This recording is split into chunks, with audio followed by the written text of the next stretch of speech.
qualche cosa e quindi io avrei... A 5 anni di distanza lei ci riprova, 5 anni fa con Marco Zambuto, oggi con Totò Pennica. Cosa è cambiato nel frattempo? Ma circa un anno fa molti amici assieme a me ci siamo riuniti e costituiti in un gruppo e abbiamo fatto con molta oggettività un consuntivo. Se un'amministrazione a consuntivo produce un bilancio positivo va risostenuta con grande forza.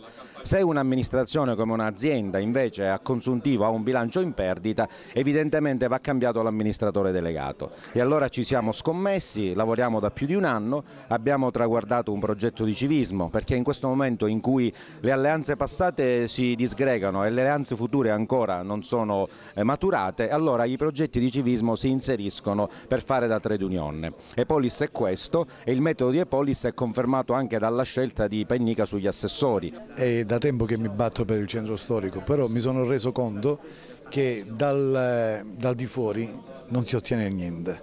Allora ho accettato la proposta di Totò Pennica di far parte della squadra di governo se lui diventerà sindaco di questa città e ho accettato con grande entusiasmo, nella speranza di poter capire i motivi perché determinate cose nel centro storico di Agrigento non si riescono a fare, mentre in altre città si ha uno sviluppo che fa diventare l'aspetto di quelle città abbastanza attraente, abbastanza elegante e noi qua non riusciamo a fare di queste cose. Essendo l'unico obiettivo della Giunta e del candidato Pennica quello di risollevare dallo stato di degrado in cui si trova in questo momento la città di Agrigento, il PDL non poteva che appoggiare con forza e urlare con decisione la condivisione della candidatura di Totò Pennica.